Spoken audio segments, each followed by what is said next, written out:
Welcome to Sky High Coaching Conversations. I'm Janelle Ryan, global personal coach and author of Become Extraordinary, joining you from the coastline of Australia. This podcast is raw and unedited, just like life. I work with high-performing professionals, entrepreneurs, and elite athletes who are ready to expand their minds into new ways of thinking, create what once felt impossible, and lead themselves and others with confidence.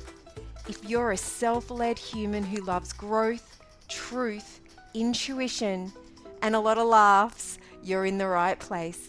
I'm so happy you're here. Let's dive in.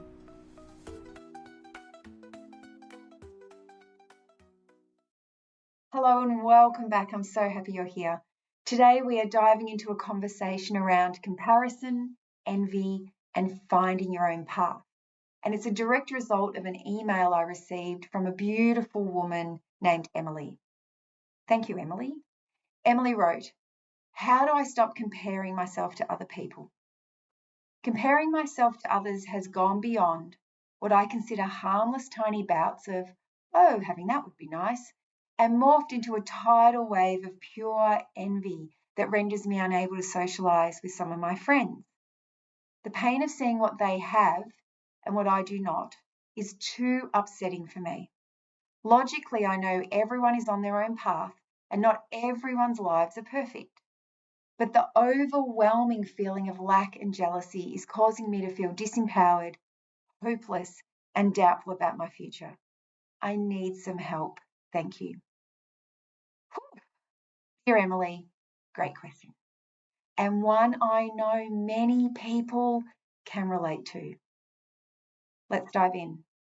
Have you ever wondered why we compare ourselves to others in the first place? Why don't we just live our lives our way without worrying about what our friends, our family, our colleagues, our neighbours are obtaining or experiencing? Well, let's go way back for a moment. Firstly, I wonder if it goes back to the earliest time of human existence.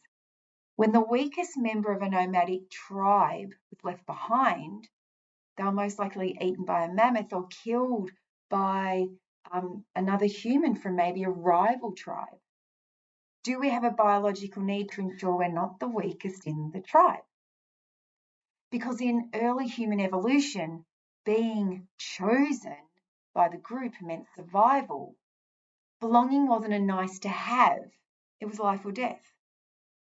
So our brains developed a kind of internal radar.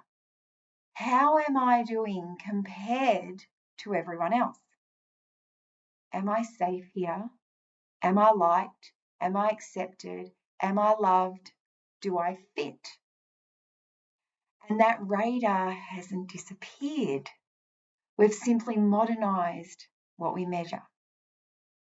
Next, I'd like to turn to Abraham Maslow, the American psychologist who's really famous for creating Maslow's hierarchy of needs. Now, if you're unsure what they are or you'd like a refresher, stay tuned. Maslow's hierarchy of needs is a psychological theory that proposes humans are motivated to fulfill 5 tiers of needs, and they're arranged in a pyramid starting with the basic physiological requirements and then culminating in self-actualization. So the theory suggests that lower level needs must be substantially met before a human can focus on the higher level needs. So we move from the most basic needs of, water, food, warmth, and rest into safety, security, stability, protection from harm. Then we go into love and belonging, social needs for friendship, family, and intimate relationships. Next is esteem, the need for self-respect, status, and a sense of accomplishment. And it finishes, the top of the pyramid is self-actualization, the realization of a person's full potential or becoming everything one is capable of becoming. Now, for our purposes today, we're going to focus on esteem. Maslow tells us our esteem is linked to things like self-esteem, confidence, achievement, respect of others, and respect by others. And here's where I want to expand this just a little. Maslow understood something fundamental. Humans want to feel valued. We want to believe we matter. We want to feel capable, competent, and respected. And we learn a lot of that by looking outside ourselves. But here's where modern life complicates things. Maslow never had to contend with Instagram. He wasn't navigating Facebook highlight reels, LinkedIn success announcements, or the perfectly curated online lives of people we barely know. Back then, you compared yourself to a handful of people in your village. Now, you have access to thousands of people's best moments, best angles, best holidays, best achievements, often without seeing the mess, the struggle, or the humanity underneath. But I would like to add, I think this is getting better. And if you follow the right people, there are people being very real online. But back to what we're talking about. No wonder comparison feels sharper now. We're comparing our behind the scenes to everyone else's edited trailer. And remember, I told you in episode 0, this podcast will not be edited. So one of the easiest ways our mind searches for proof of achievement is by comparing where we sit on the scale of life to where we perceive others to sit. We compare salaries, income, cars, jobs, houses, behaviour of children, partners, hairstyles, body composition, everything. And the practice of comparing ourselves to others becomes a problem when we begin to idolise our friends, colleagues, neighbours, and some would consider this more worrying, people we don't even know. We fail to take into account their humanness. Well, most of the time they're not showing it to us anyway. But believe me, everyone has hardship, struggles, and challenges in their life. But sometimes we dismiss this, choosing instead to obsess on what they have and we don't, which, goodness me, if left unchecked, may spiral us into feelings of dissatisfaction and frustration. Now let's look at the flip side, because there always is one.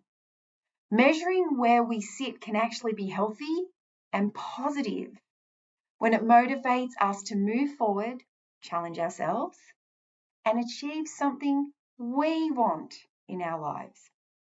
So think of an elite swimmer checking her main competitor's record time. So she knows what she's aiming for, she knows what to beat, and then she can work out, probably with her coach, how to train.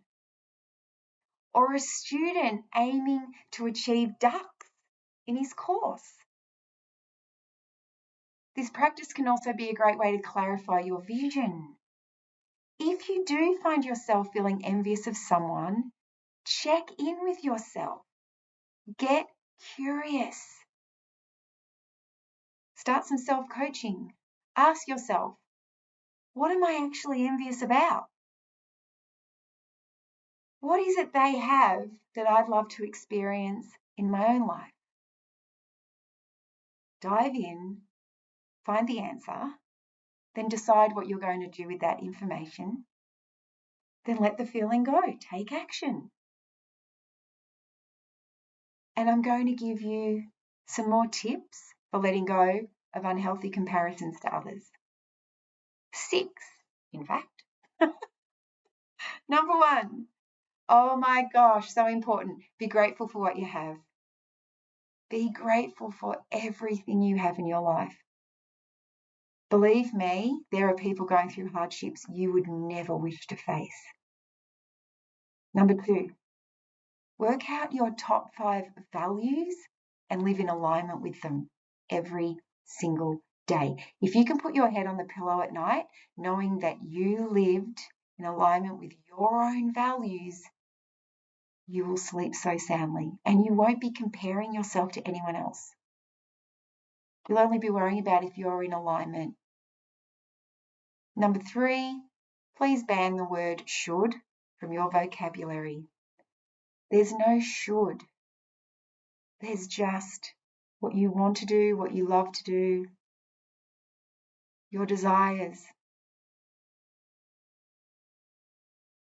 4, about 10 years ago now, it might be 11, I consciously quit perfectionism. Consciously. And it has been one of the best things I have ever done in my life.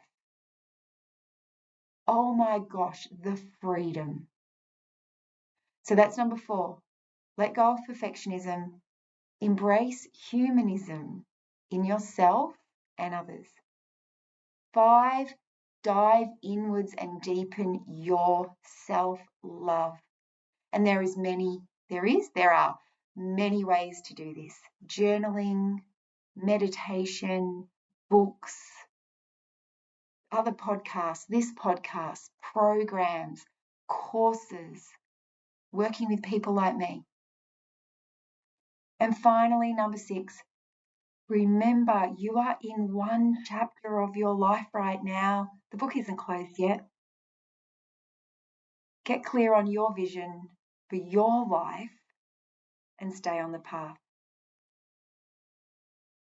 To you, Emily, and anyone listening who resonated with her words, here's the truth. Comparison is not a character flaw. It's human, it's ancient, and it's wired into us. But envy, that painful kind, the kind that empties you out, that feels awful, is a signal. Our emotions are signals. And this is a signal that something in you is ready for attention, clarity, or change. Your life is not behind. You are not failing. You're not missing the mysterious memo everyone else apparently received. Oh my gosh, I felt like that before, and I probably will again. You're simply looking left and right instead of looking forward. So take your power back, bring your attention home, get clear on who you are, what you value, and where you're going. Because the moment you turn inward, truly inward, the comparison quietens down and your own path becomes unmistakably clear. Oh, I wish you so much luck in the world. And if you ever need a reminder, you're not at the end of your story. You're just in the middle of a chapter. Thank you for joining me for this conversation. If it felt helpful, please pass it on to someone you care about. We never really know who needs to hear that they're doing better than they think they are.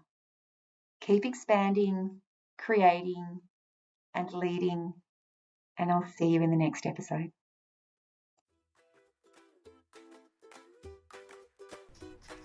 Thank you for being here for another Sky High coaching conversation. If today expanded something in you, trust it and allow it to lead you to your next step. Take what landed, leave what didn't, and keep creating the life and vocation that feels unmistakably yours. Until next time, keep expanding, keep creating, and keep leading with clarity, courage, and a little magic.